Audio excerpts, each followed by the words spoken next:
Hello, everyone. Welcome to the Grit Talk Show, the 17th episode. For those of you who do not know, Grit is a remote L&D platform, and it gives services in remotely to organizations, connects coaches to clients, whether corporate or whether individual. We soon have our portal launching in November, where you will have all the admin features as a coach that you can think of, whether it's client analytics, calendar integrations.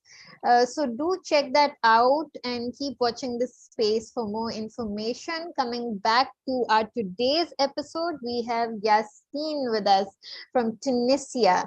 And Yassine has his own organization, Learn Lead Institute. He is a business coach.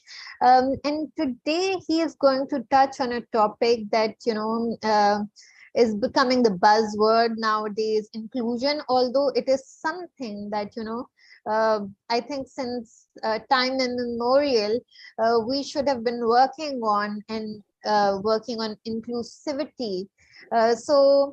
Yassine, welcome to the show, and please share about your work, and we'll discuss inclusion in a while. Because I've seen you've done wonderful work in this regard, and why should we just call it a buzzword? It's like, it is something, it's a value, right? Inclusion is a value, and more people and more organizations need to have that kind of attitude. So please elaborate a bit on this. Thank you, Khadija. Thanks for this opportunity and for this space. We'll be talking about space in a second. And I want to use this introduction space now to thank you and to thank, this opportunity that came alive, that came to everyone who's watching us. Happy and welcome to everyone who's here watching either this live talk show or maybe the recording after when we'll be sharing it. So talking about this subject of inclusion and starting by myself, I'm Yassine Chakker, and I'm a business coach. And I start this adventure, into this world of coaching, of knowing how to coach, of educating about coaching, about mentoring, assessing. And what I discovered, with a lot of practice now is that there is a lot of words that we are using, that we are promoting, that we are even training people around it, that we choose. We bring trainers, facilitators, coaches from all over the world to train people about these new trends: inclusion, leadership, cohesive team, teamwork. There's a lot of words that we are just using, promoting, training. But by the time, if all this work of self-awareness, of raising the awareness about people, about those words, will not be translated into behaviors, if this value is not something that the collaborator, the manager is not feeling inside it, is not changing his life, it's not touching his mindset, the word will not remain a word. It will lose the weight. So we'll be using this word, yes, but not as excited as we were using this word. And this is the subject of today.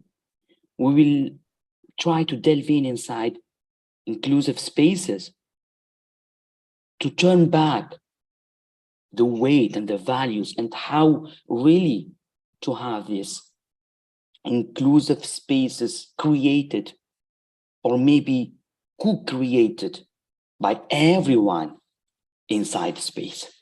Everyone should be participating to be part of the inclusive space.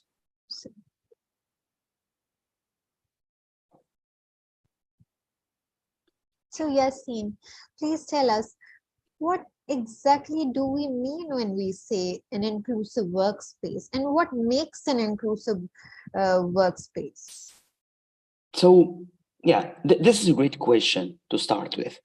This is a good point. And it's even, let's start by what is a space?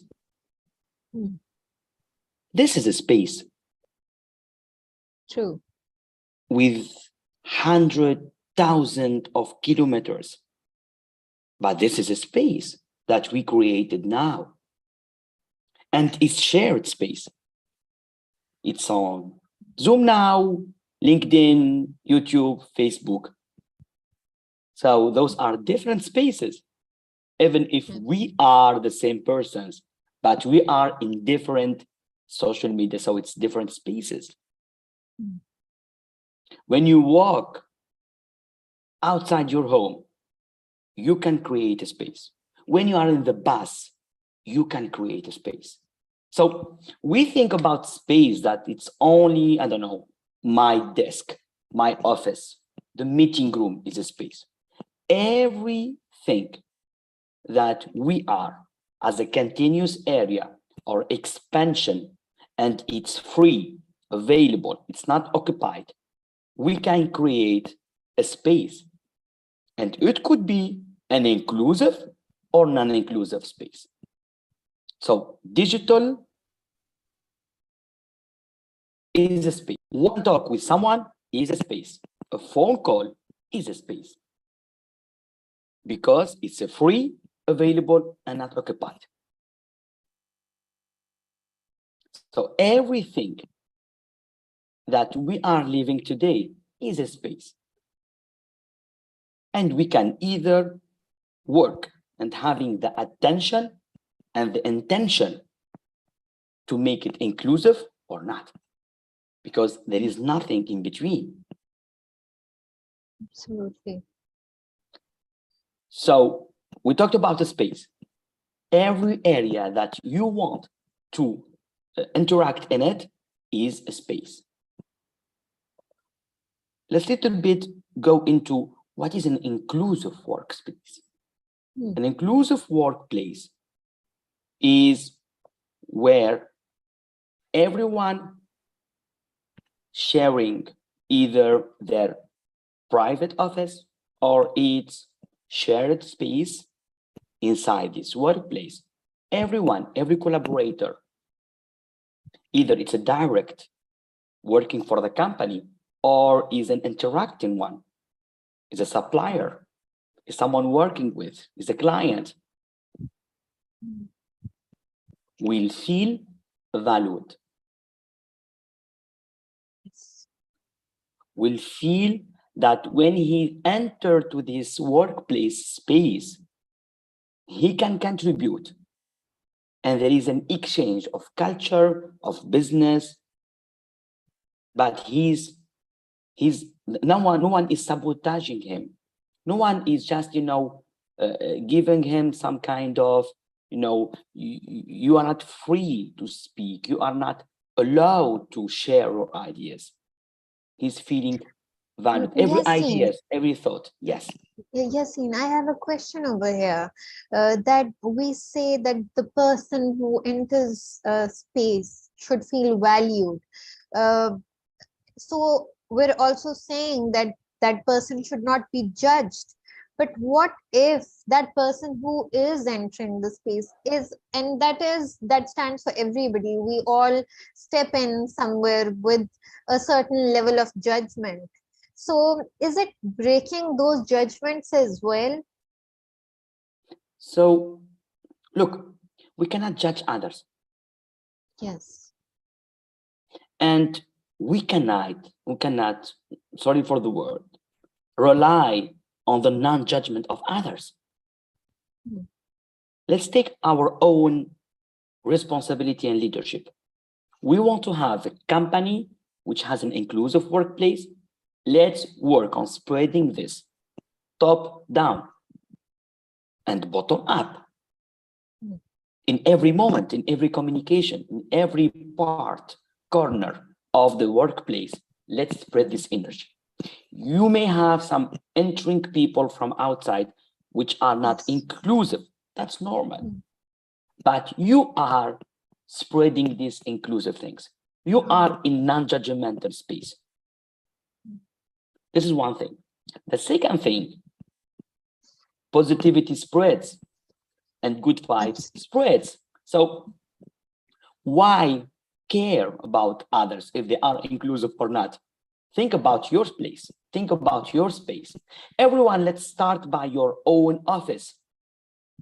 If we have 10 offices and one meeting room, and if everyone will be working on his office to be inclusive, we'll be having 10 offices inclusive, and we'll be having an inclusive meeting room. That's enough. It all starts by everyone taking the responsibility and being an inclusive and having what I call the inclusive mindset. Because it's a mindset, it's a way of thinking. It's not a way of saying, because we may be not inclusive in our brain and we say inclusive words, but we know by the science that mirror neurons will know that you are not an inclusive person. If you are authentic with people, people will trust you. If you are not authentic, people will not trust you. True.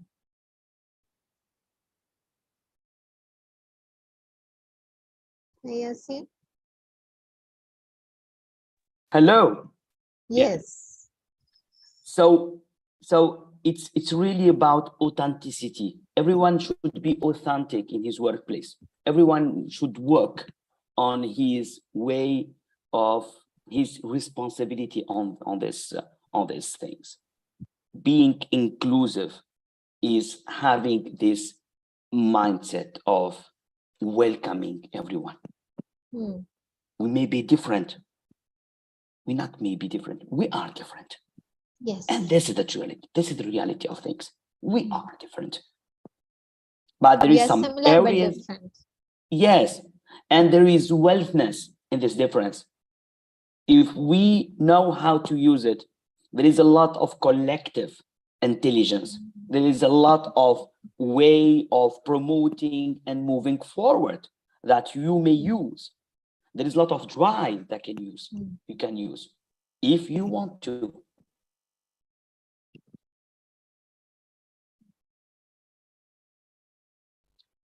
And here we are moving little by little inside this talk show to talk about how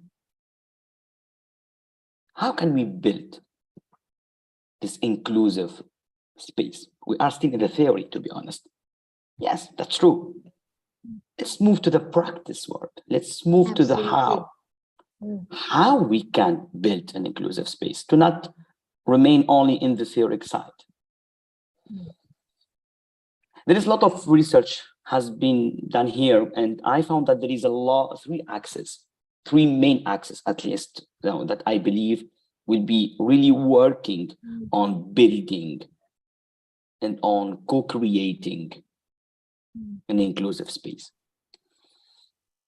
I found that one of the things that is super important and crucial for building the inclusive workplace is empathy.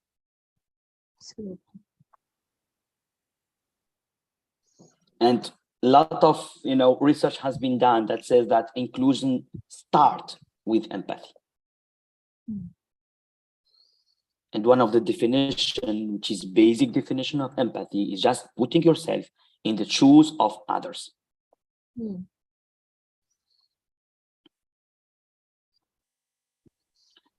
There is number, they said that there is 20% of US company now offer empathy training to their managers and leaders.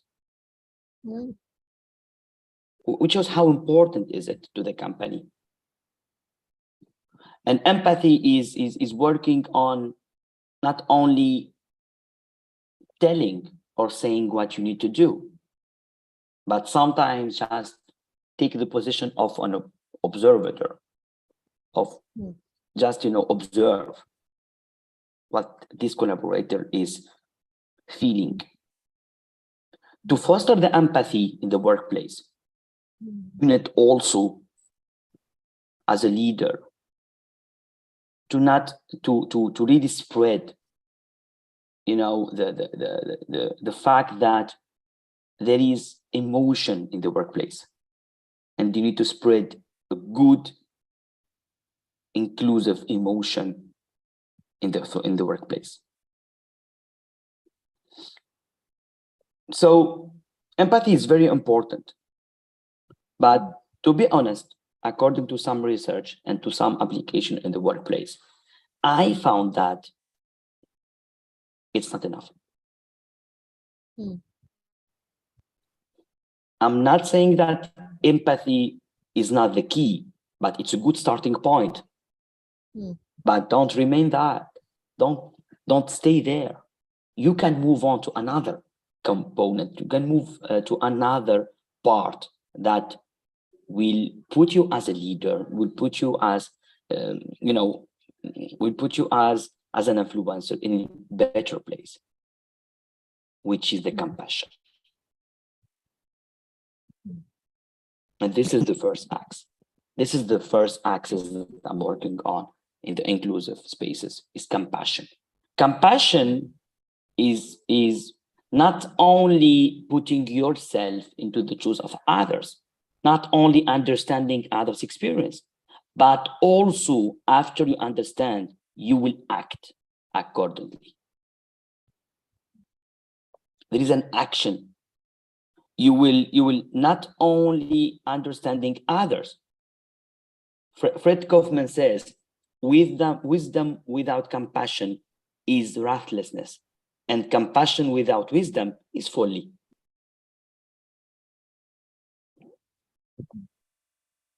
So compassion is a practice. Absolutely. Is understanding others, that's for sure, it's important. Putting yourself in the position of others, yes. But also you'll move on, you will act according to this. You may meet someone, you are in the grocery, you meet someone and he just, I don't know, dropped his shopping or whatever. You may be empathic. You say, I'm sorry, those bags are not very well established or understood or whatever. This is empathy, because you are putting yourself if you were there. But you may also act and go for this person and help them. This is more valuable. You may be empathic, that's for sure, it's important. But you may also jump in and help them. So everyone could be compassionate. And compassionate and inclusive are things that not only apply to workplace. You can be compassionate in your life. You can be compassionate as a father. You can be compassionate as a brother. You can be compassionate, in the bus with others. You can be compassionate in the street with others. So it doesn't really only, and even if we're talking about leaders, everyone is a leader. And everyone will be acting in a leadership. You don't need to be having a position, a leader in a position to call you leader. Take the lead and be a leader.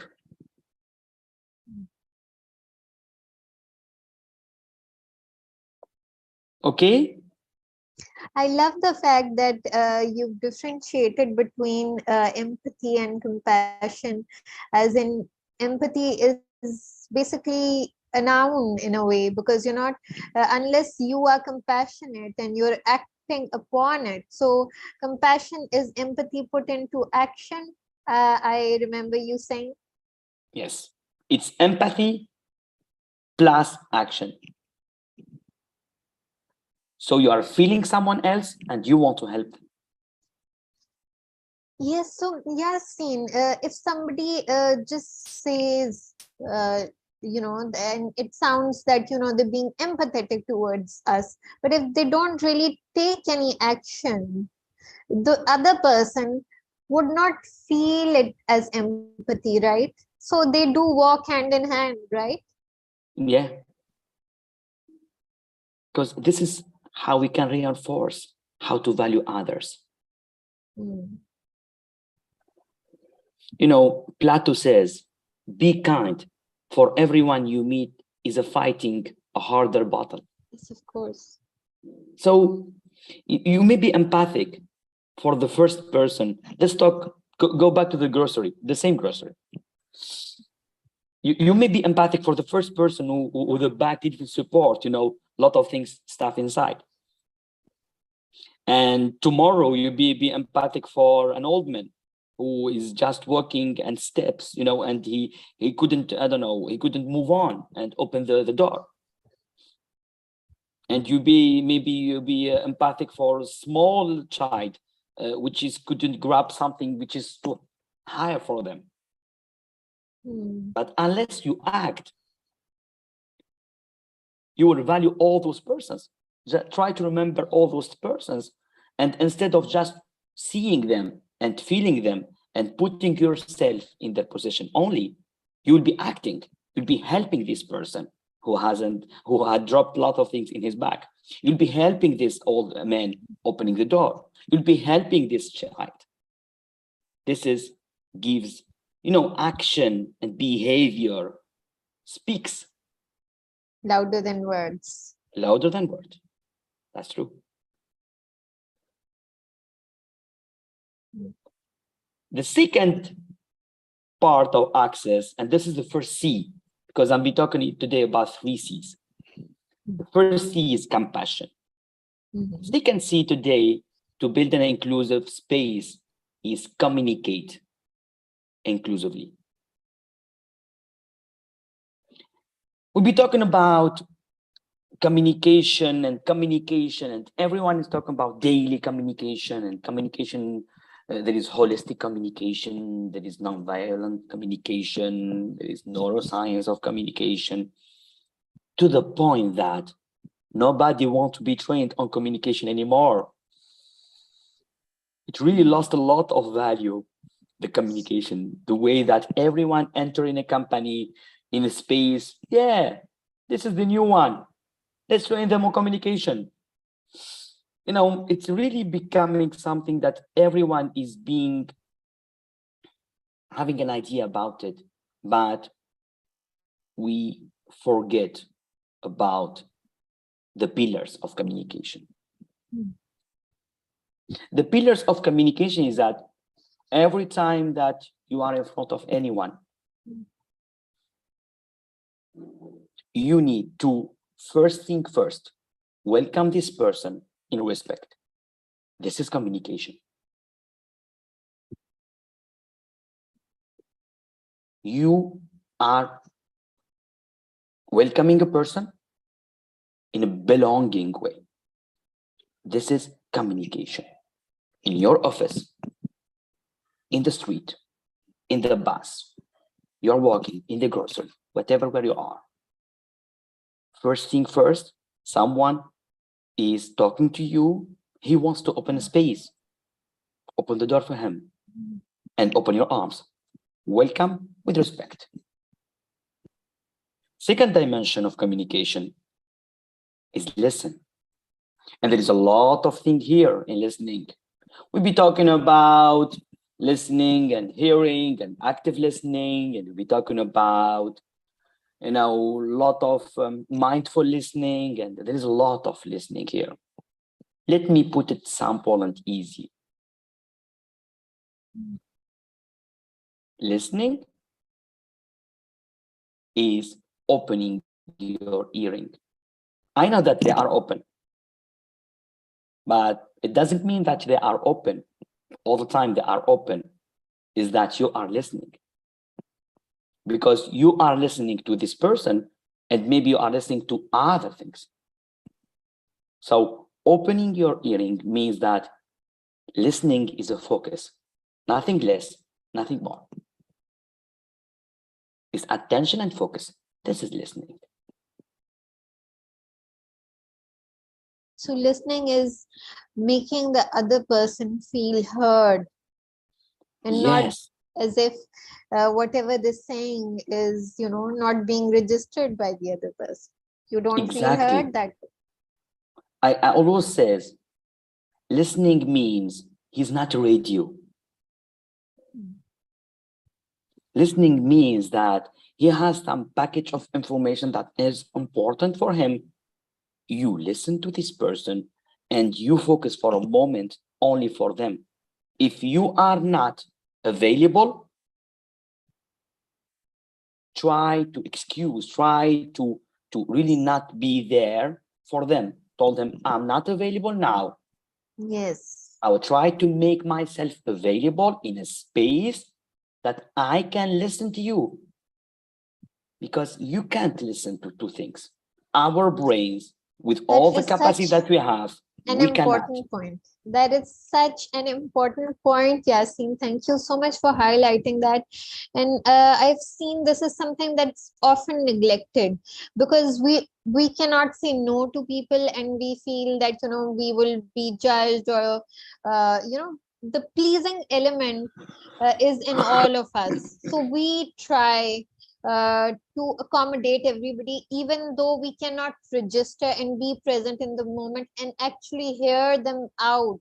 So it is better to just excuse yourself when you have too much going on, and tell them that I will revert to you, when I'm more available, for them to actually feel heard and valued.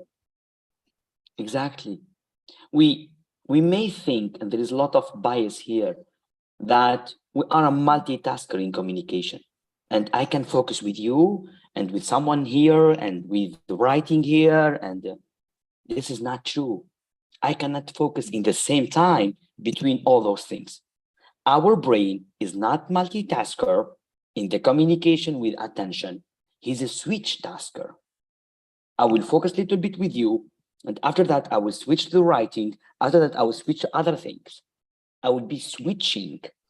And every time that I'm switching from you, I'm not focused on what you are saying till I will be back with you. So you are not available. You are partially available there. And partially available means that you cannot listen. You don't have the focus and the attention dimension. So we talked about welcoming the people in respect, listening, ask.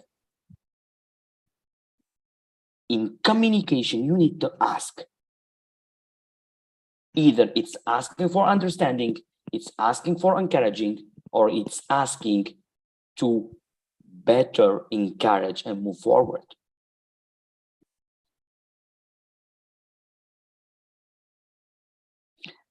The next dimension, which is super important, is giving feedback in the communication. If you are communicating inclusively, give feedback. Try to be present with the person and to do a reflection on what he's saying. Giving feedback is important because people we're not naturally able to get return on what they are saying. So if you are feeling as a manager and you're talking about with a collaborator that, I don't know, the collaborator is talking too much, he's not focusing, give them this feedback with non-judgment. I feel, I get from you that you are talking too much, that you have a lot of things that you are sharing here, and I cannot follow you. Give them this feedback. This feedback will be super important for him. It's non-judgmental feedback. And because we are talking about communication inclusively, when you give feedback, you are also welcoming that you get feedback. So give and get feedback. Absolutely. It's a It's two-way two-way. process. It's a two-way process. It's a two-way discussion. So feedbacks are non-judgmental mirroring of what we are saying, what we are feeling, with non-judgment and with authentic way, transparent way. gives feedback.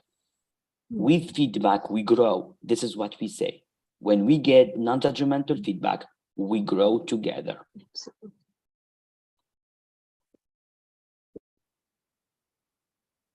I think we need to move on to the third act. Yes, it's really yes. time moving forward. So let's move on to the third act. We'll be talking about compassion. We'll be talking about communication. Let's talk about the third act, coaching for performance. So you want to create an inclusive space. Try to be the coach for everyone in front of you. What is being the coach?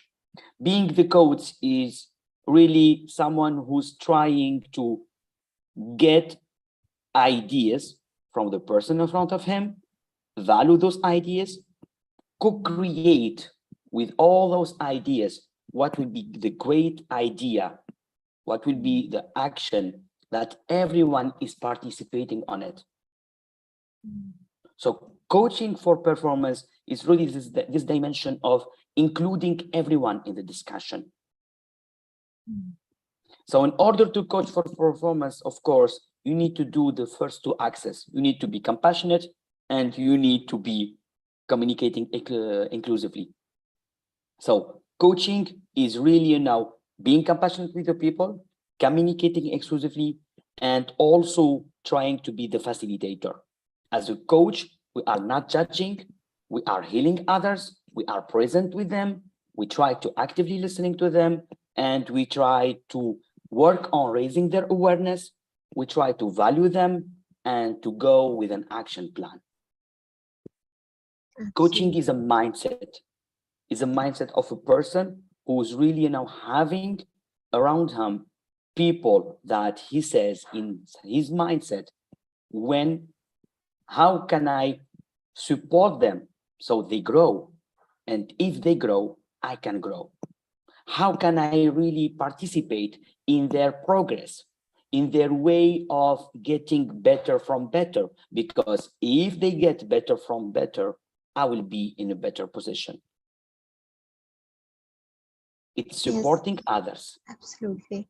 Thank you so much for highlighting this, Yassine. Basically, if we were to develop coaching cultures within organizations, how much more empowered the whole business, the whole culture would be, because each individual would be empowered through coaching. Because isn't that what we're doing? We're helping people identify their own potential. So in this process, when it comes to trainings, I've seen that people sometimes, organizations go wrong with, they go about training people on inclusion instead of using coaching instead.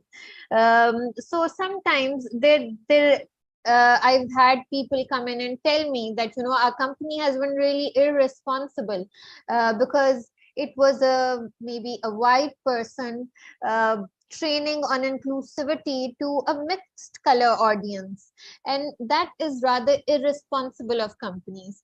So don't you think that replacing this practice through coaching would be a much better way for them to go about this? Because you're actually working individually with each person instead of just having one person deliver, and maybe not even the right person. And so what you actually end up doing, instead of promoting an inclusive culture, you ended up offending some of the team members and the employees and people in your organization. I'm totally agree with you. Sometimes we may choose, with a great intention in companies, that we want to spread, inclusive culture, we want to spread the coaching culture, but we are not using the right tool. So spreading coaching culture, which will be reinforcing the inclusive space, is when organization try to understand, to appreciate, to embrace the coaching approach in every aspect of the leadership or the development on strategy of the company. So if we are doing, a training for someone to uplift the level, before to do the training or before we bring some expert to this training, let's go back to the employees and gather them in a room and brainstorm. What are your needs? Exactly. What are your strengths? Where do you want to be in years from now? How can we grow with the company? How can we align our vision mission as a company with the vision mission of your department? What is the vision of your department? How can be in a very cascading and aligning process between what the stakeholders want and what you need to work on? So spreading this coaching culture of involving employees, of working on them, focusing on shifting, from only top downs. We cannot say that top downs information are not important. They are important, but let's make a mix between top down information and bottom up information. Let's have some information that coming from the bottom, from the persons. Let's involve them. Let's value their ideas. Let's get those ideas and pull them and put them in a report and get this report discussed with the stakeholders. This is how our employees are seeing themselves inside this inclusive. This is how they feel that they are part, and they are a very locomotive and driver part of this company. Spreading this opening mindset, these things that you are interacting also, you are part of this company, you are part of this space. And this is applied to a company, this is applied to a country, this is applied to a community, this is applied to an association, to an ONGs, to a family. Everyone wants to be valued, and everyone wants that his idea will be discussed. And it's worth the investment that you hear others, because when you listen to others' ideas, you are listening to another complementary ideas, because alone we cannot build a lot of things. Together we can go faster, and we can just go very far away. Absolutely. That is beautiful. And thank you so much. It is all about making others feel valued. So that is what inclusion basically is. And we have these fancy trainings going on. So we coach for inclusion, not just train for inclusion. So I hope, anybody who has been listening has gathered the main gist of it, that it is making people feel valued. Thank you so much, Yassine, for these beautiful insights. It was lovely having you. And those of you who are watching, who watch it on their own time, please feel free to leave the comments and we will get back to you. Have a lovely weekend. Have a lovely weekend, Yassine, you as well. Thank Thank you you. It was a once again. pleasure, and thank you for invitation. Bye-bye. Bye-bye.